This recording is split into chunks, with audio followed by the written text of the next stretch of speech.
नमस्कार मित्रों, स्वागत है आप सभी का हमारे YouTube चैनल वन एग्जाम में। मित्रों, आज हम संविधान के भाग 1 पर चर्चा करेंगे और भाग 1 से संबंधित जो महत्वपूर्ण प्रश्न हैं उन पर हम विशेष चर्चा करेंगे। देखो, पहला है भाग 1। इसमें कहा गया है संघ और उसके राज्य क्षेत्र। संघ और उसके राज्य क्षेत्र के बारे में आर्टिकल 1 से लेकर आर्टिकल 4 तक चर्चा की गई है। आर्टिकल 1 का जो पहला खंड है उसमें कहा गया है, क्योंकि आर्टिकल 1 के 3 खंड हैं, 1, 2 और 3। पहले खंड में कहा गया है भारत अर्थात इंडिया राज्यों का संघ होगा। अब देखो, भारत अर्थात इंडिया राज्यों का संघ यानी जो राज्यों का संघ है, इसका मतलब क्या है? पहली बात, राज्यों का संघ ये कहां से लिया गया है? तो ये लिया गया है कनाडा के संविधान से। कनाडा के संविधान से, यानी भारत एक राज्यों का संघ होगा। भारत में जितने भी राज्य हैं, वर्तमान में 28 राज्य और 8 केंद्र शासित प्रदेश हमारे यहाँ पे हैं, तो जितने भी हमारे राज्य हैं वह भारत से अलग नहीं हो सकते। क्यों? क्योंकि भारत संघात्मक व्यवस्था को अपनाता है और संघात्मक व्यवस्था में केंद्र मजबूत होगा और राज्य कमजोर होगा। तो कोई भी राज्य वह भारत सरकार से अलग नहीं हो सकते। या अगर हम बात करें तो जैसे रसिया की बात करें तो रसिया जो था वह परिसंघवाद को अपनाता था। 1991 के पहले रसिया परिसंघवाद को अपनाता था, लेकिन 1991 के बाद वह संघवाद को अपनाता है। क्यों? क्योंकि परिसंघवाद में जो केंद्र थी वह कमजोर होती है और राज्य जो होती है वह मजबूत होती है। तो रसिया के 13 राज्य ऐसे थे जो 13 राज्यों ने रसिया से अलग होकर 1991 में उन्होंने एक अलग राष्ट्र का निर्माण कर लिया। तो इसीलिए रसिया ने 1991 के बाद वह संघवाद को अपनाना शुरू कर दिया। तो भारत हमारा जो है वो क्या है? राज्यों का संघ, यानी जो राज्य होंगे वह भारत से अलग नहीं हो सकते और इन्हीं राज्यों से मिलकर क्या बनेगा? इन्हीं राज्यों से मिलकर संघ अर्थात हमारा भारत बनेगा। अब यहाँ पे भारत को 2 नाम से जाना गया है आर्टिकल 1 में। क्या?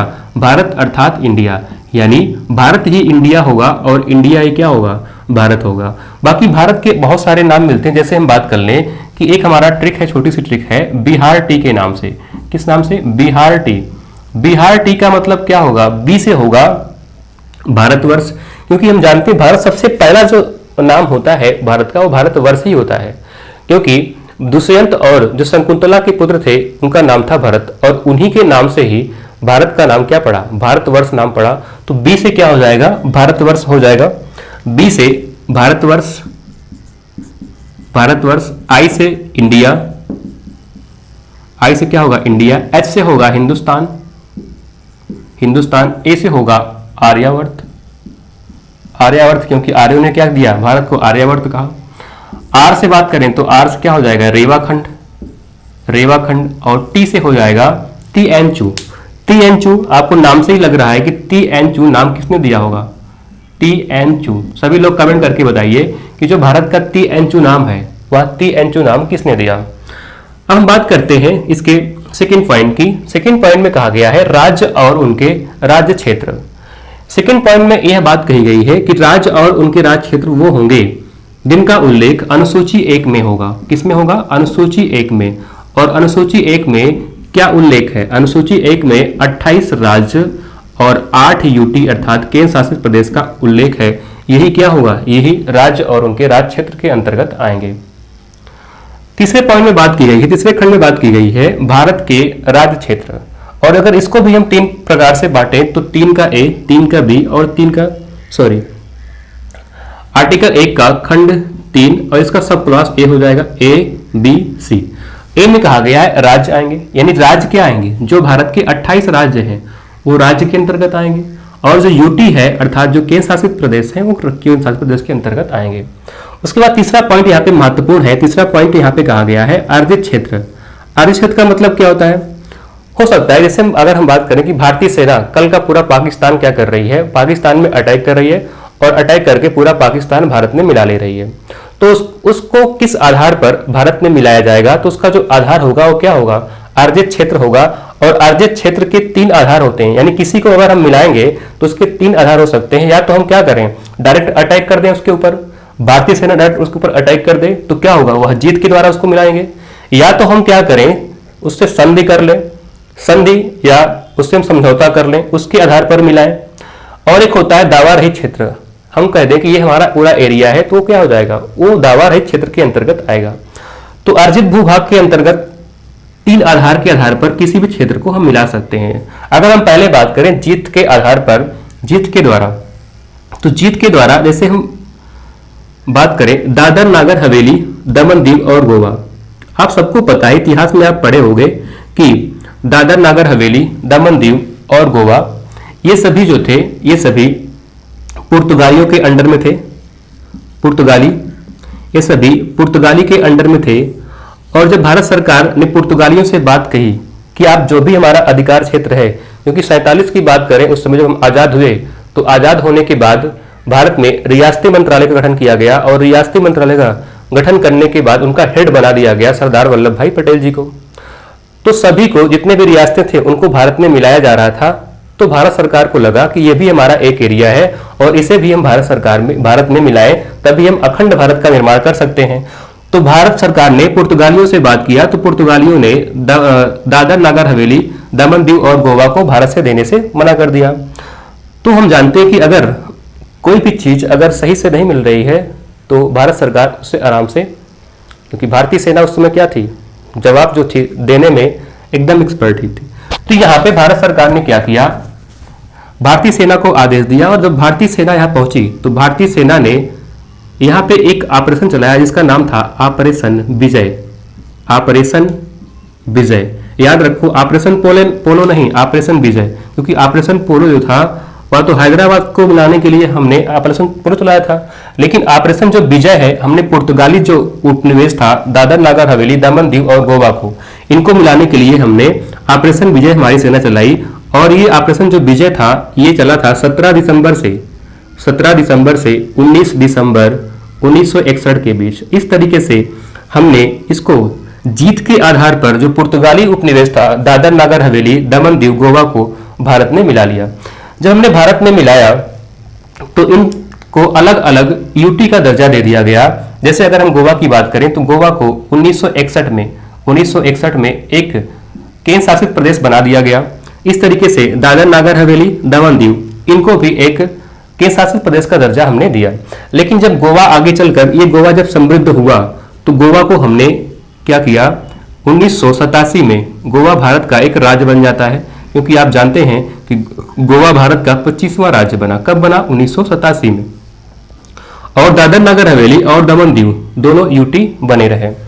लेकिन अगर यहां पे देखें तो अभी 2 साल पहले यानी 25 जनवरी 2020 को भारत सरकार ने दादर नगर हवेली, दमन दीव दोनों को मर्ज कर दिया। दोनों को मर्ज करके एक यूटी बना दिया। ठीक है, यानी दादर नगर हवेली, दमन दीव पहले अलग अलग यूटी हुआ करते थे, लेकिन वर्तमान में आज क्या है, वर्तमान में दोनों एक ही हैं। ठीक है, तो यहाँ पे आपको समझ में आ गया होगा कि जीत के द्वारा कैसे हमने पुर्तगाली जो उपनिवेश था उसको भारत में मिलाया। अब हम बात कर लें संधि के द्वारा। संधि के द्वारा किसको मिलाया गया? तो संधि के द्वारा जो फ्रांसीसी बस्तियां थी भारत में, क्योंकि फ्रांसीसी बस्तियां हमारे यहाँ पे जैसे पांडिचेरी, कराईकाल, यनम, माहे और चंद्रनगर, तो ये सभी पांडिचेरी ये सभी जो थी फ्रांसीसी बस्तियों के अंडर में आती थी। भारत सरकार ने इसको एक संधि के माध्यम से 1954 में इसको भारत में मिला लिया और भारत में मिला करके इसको एक यूटी अर्थात केंद्र शासित राज्य का दर्जा दे दिया, जिसमें हम पांडिचेरी के रूप से हम जानते हैं।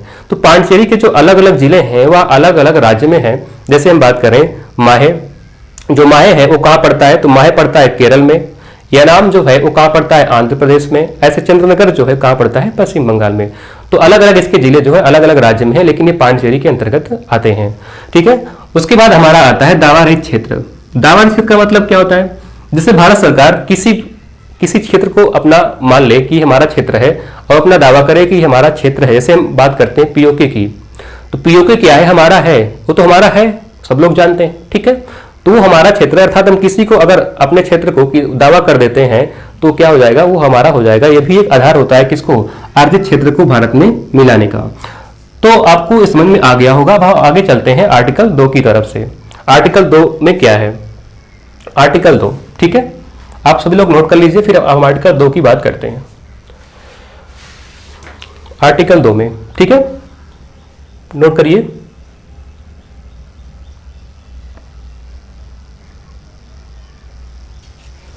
चलिए देखिए, यहीं पर अगर हम बात करें सिक्किम की, तो सिक्किम में आप सभी लोग जानते हैं सिक्किम में राजतंत्र प्रणाली थी, यानी वहां पे राजतंत्र था। राजतंत्र क्योंकि वहां पे चोग्याल वंश का शासन, चोग्याल वंश वहां पे शासन कर रहे थे।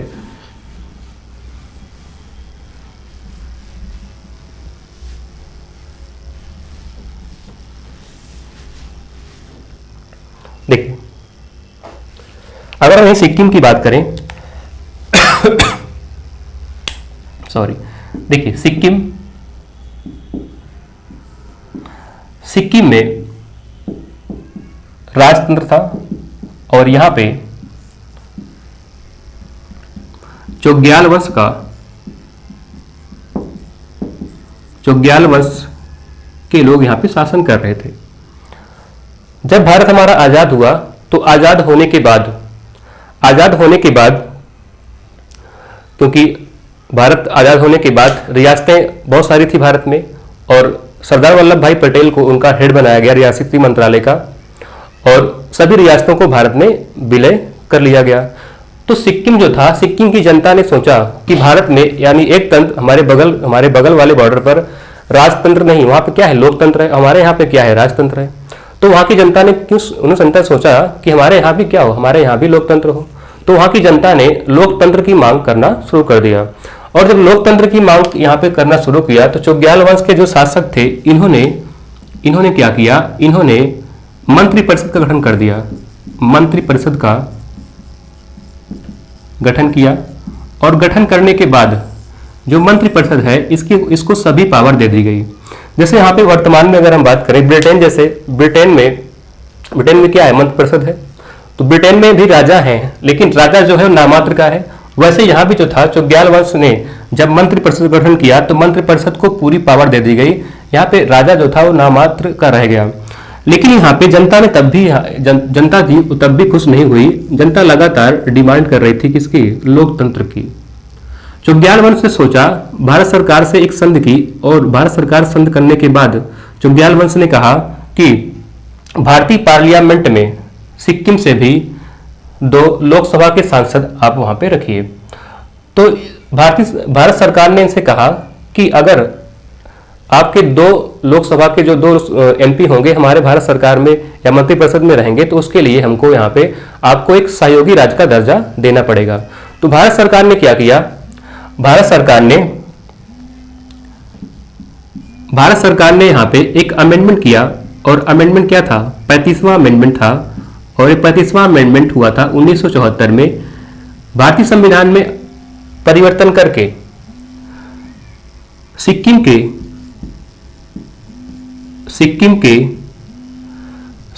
के 2 सांसद भारत की लोकसभा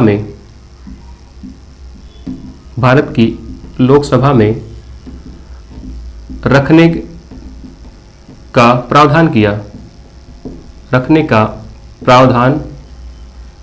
ठीक है। और 35वां अमेंडमेंट करके यहां पे एक नया आर्टिकल ऐड किया, आर्टिकल 2A, और इस आर्टिकल 2A में सिक्किम को एक सहयोगी राज्य का दर्जा दिया गया, सहयोगी राज्य का दर्जा दिया गया।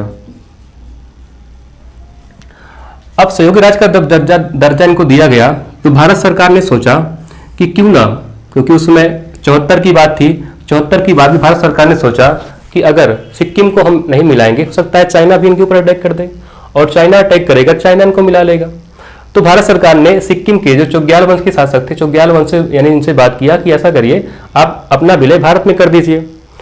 तो उन्होंने भारत सरकार को विलय करने से मना कर दिया। भारत सरकार ने कहा कि कोई दिक्कत नहीं है, ऐसा अगर आपको प्रॉब्लम हो रही है तो आप जनता से पूछिए, यानी यहाँ पे क्या करिए, जनता से आप पूछिए, जनमत संग्रह करवा लीजिए, जनमत संग्रह कराइए, ठीक है, यानी जनता की राय लीजिए। तब भी ये बात नहीं माने। लेकिन यहाँ पे हुआ क्या कि एक दिन ऐसा हुआ 1975 में भारत सरकार ने अपनी सेना को आदेश दिया और कहा कि जाकर के सिक्किम पर कब्जा लीजिए। तो सिक्किम पर भारतीय सेना ने अटैक किया, और अटैक करके चोग्याल वंश के जो शासक थे उनका किला घेर लिया, और किला घेरने के बाद उन्होंने कहा कि अब आप यहाँ पे जनता की राय लीजिए, अर्थात जनमत संग्रह करवाइए। जब जनमत संग्रह करवाया गया तो उस कंडीशन में जो रिजल्ट जो आया वो आया कि 97.5% जो जनता थी उन्होंने भारत का सपोर्ट किया और कहा कि हम भारत में रहना पसंद करेंगे। तो इस तरीके से जनमत संग्रह के आधार पर सिक्किम को भारत में मिला लिया गया, और जब भारत में मिलाया गया तो इसके लिए भारत सरकार ने 36वां अमेंडमेंट किया, 36वां अमेंडमेंट 1976 में, सॉरी 75 में, और 75 में अमेंडमेंट करके सिक्किम को भारत में मिला लिया गया। सिक्किम को भारत में मिला लिया गया और इसी अमेंडमेंट के द्वारा आर्टिकल 2A को खत्म कर दिया गया और सिक्किम को भारत में मिलाया और सिक्किम को 22वां राज्य बना दिया गया। सिक्किम को भारत का 22वां राज्य बनाया गया। ठीक है, तो इस तरीके से हमने सिक्किम को भारत में मिलाया। आपको बिल्कुल समझ में आ गया होगा। अब आगे हम चलते हैं आर्टिकल 2 की तरफ। आर्टिकल 2 में क्या है, सभी लोग नोट कर लीजिए इसको, फिर हम देखते हैं आर्टिकल 2 में क्या है।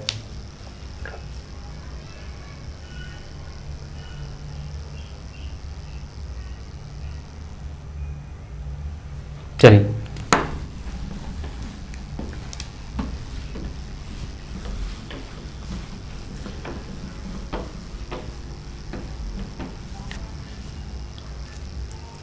अगला है आर्टिकल 2।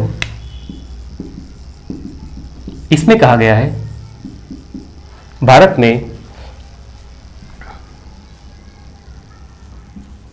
में नए क्षेत्रों का प्रवेश या राज्यों का प्रवेश,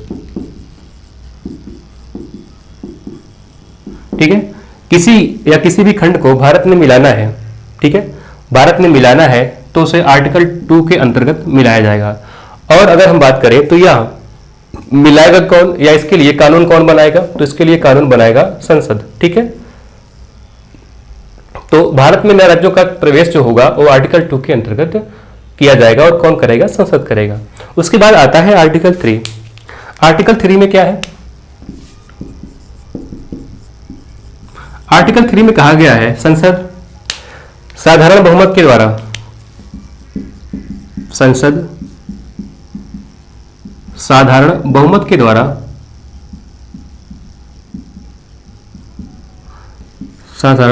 के द्वारा नए राज्यों का गठन कर सकती है,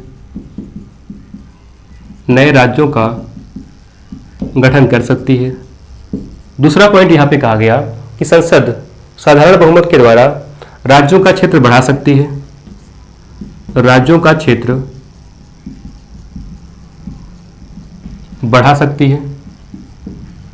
उसके बाद यहां पे कहा गया राज्यों का क्षेत्र कम कर सकती है, उसके बाद यहां पे डी अर्थात चौथा पॉइंट जो था वो कहा गया सीमा क्षेत्र में परिवर्तन कर सकती है, संसद सीमा क्षेत्र में परिवर्तन कर सकती है। और यहां पे जो पांचवा पॉइंट था यानी ई पॉइंट था उसमें कहा गया कि संसद जो है, संसद राज्यों के नाम में परिवर्तन कर सकती है, राज्यों के नाम में परिवर्तन कर सकती है। तो यहाँ पे 5 आधार हैं। ठीक है, इसमें कहा गया कि संसद जो होगी उसकी मेजोरिटी क्या होगी, सिंपल मेजोरिटी, अर्थात साधारण बहुमत के आधार पर संसद किसी भी नए राज्यों का गठन कर सकती है, राज्यों का क्षेत्र बढ़ा सकती है, यानी अगर किसी भी राज्य का सीमा क्षेत्र बढ़ाना है तो वह कौन बढ़ाएगा, संसद। लेकिन किस आर्टिकल के अंतर्गत, आर्टिकल 3 के अंतर्गत। देखो 2 और 3 में अंतर क्या है, 2 में कहा गया है भारत में नए राज्यों का प्रवेश। ठीक है, अगर भारत में नए राज्यों को प्रवेश करना है, ठीक है, तो 2 के अंतर्गत होगा। लेकिन अगर उस राज्य का गठन करना है, यानी 2 खंड करके उस नए राज्य को बनाना है, या किसी मान लीजिए जैसे यूपी को बना दिया जाए अलग करके, तो आर्टिकल 3 के अंतर्गत होगा। और इसमें कहा गया है कि राज्यों का क्षेत्र बढ़ा सकती है, यानी सीमा बढ़ा सकती है, सीमा को कम कर सकती है, और उसके जो सीमा है उसको क्या कर सकती है, उसको भी परिवर्तन संसद कर सकती है। और राज्यों का जो नाम है वो भी कौन करेगा, संसद परिवर्तन कर सकती है। ठीक है, आर्टिकल 3 के अंतर्गत। अब यहाँ पे एक बात आती है कि जो ये परिवर्तन होगा वो कैसा होगा, तो कैसे होगा बताओ, साधारण बहुमत के द्वारा। साधारण बहुमत का मतलब क्या होता है, ठीक है, देखिए आपको दिखाते हैं क्या है। जैसे कोई बिल आया, ठीक है, और आर्टिकल 3 संबंधित कोई बिल आएगा, ये मान लीजिए कोई बिल है, यहाँ पे कौन है, ये हमारी संसद है, ठीक है, लोकसभा, राज्यसभा, यहाँ पे कौन है, राष्ट्रपति। अब ध्यान से देखिए यहाँ पे 1955 के पहले क्या था, 1955 के पहले यह था कि आर्टिकल 3 संबंधित कोई अगर बिल आएगा तो वह राष्ट्रपति की सिफारिश के लिए, या राष्ट्रपति की सिफारिश उस पर जरूरत नहीं थी, राष्ट्रपति की सिफारिश की जरूरत नहीं थी, उसको हम डायरेक्ट लोकसभा में ला सकते थे और लोकसभा में ला करके उसको राज्यसभा में ले जाते थे। लेकिन 1955 में क्या हुआ, यहाँ पे भारतीय संविधान में एक अमेंडमेंट किया गया, पांचवा अमेंडमेंट हुआ 1955 में, और यहाँ पे कहा गया कि आर्टिकल 3 से संबंधित कोई भी बिल अगर आएगा तो वो राष्ट्रपति की सिफारिश पर आएगा। कैसे आएगा, राष्ट्रपति की सिफारिश पर आएगा। तो याद रखिएगा कि अगर आर्टिकल 3 संबंधित कोई भी बिल आएगा तो वह राष्ट्रपति की सिफारिश पर कहाँ आएगा, सबसे पहले लोकसभा में आएगा, और यहाँ पे कैसे पास होगा, यहाँ पे पास होगा साधारण बहुमत से, फिर यहाँ पे जाएगा, और यहाँ भी कैसे पास होगा, साधारण बहुमत से। जब पास हो जाएगा तो राष्ट्रपति जैसे साइन करेगा वह तुरंत क्या होगा, लागू हो जाएगा, ठीक है। अब आगे हम देखते हैं आर्टिकल 4 क्या है, आर्टिकल 4 में क्या बात की गई है। चलिए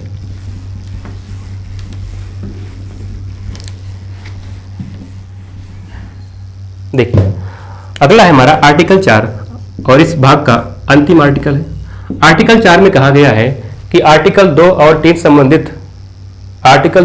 से अनुसार अनुसूची 1 और 4 में जो परिवर्तन होंगे वह आर्टिकल 368 के अंतर्गत संविधान संशोधन नहीं माना जाएगा, ठीक है। देखो यहाँ पे कहा गया है अनुच्छेद 2 और 3 में जो भी परिवर्तन होंगे, अनुच्छेद 2 और 3 में जो भी परिवर्तन होंगे, या अनुच्छेद 2 और 3 के अनुसार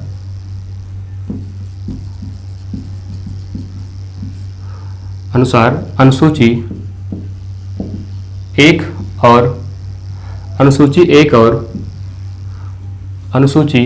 1 और 4 में जो परिवर्तन होंगे वह आर्टिकल 368 के अंतर्गत संविधान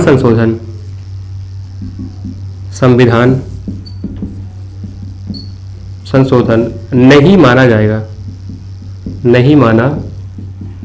ठीक है। यानी अगर आर्टिकल 2 और 3 के अनुसार कोई भी परिवर्तन अनुसूची 1 और 2 में हो रहा है तो वह आर्टिकल 368 के अंतर्गत नहीं माना जाएगा, ठीक है।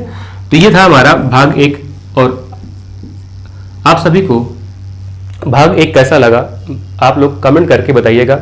नेक्स्ट क्लास में हम बात करेंगे भाग 2 की, अर्थात नागरिकता कैसे ली जाती है और कैसे समाप्त की जाती है, और अब तक जितने भी हमारे अमेंडमेंट हुए नागरिकता में कितने हो चुके हैं, कब हुए थे, और जो हमारा 2020 का जो भी हाल ही में हमारा परिवर्तन हुआ उसमें इतना विवाद क्यों था, इस सभी पर हम चर्चा करेंगे। तो मिलते हैं एक नए वीडियो के साथ, तब तक के लिए नमस्कार, जय हिंद।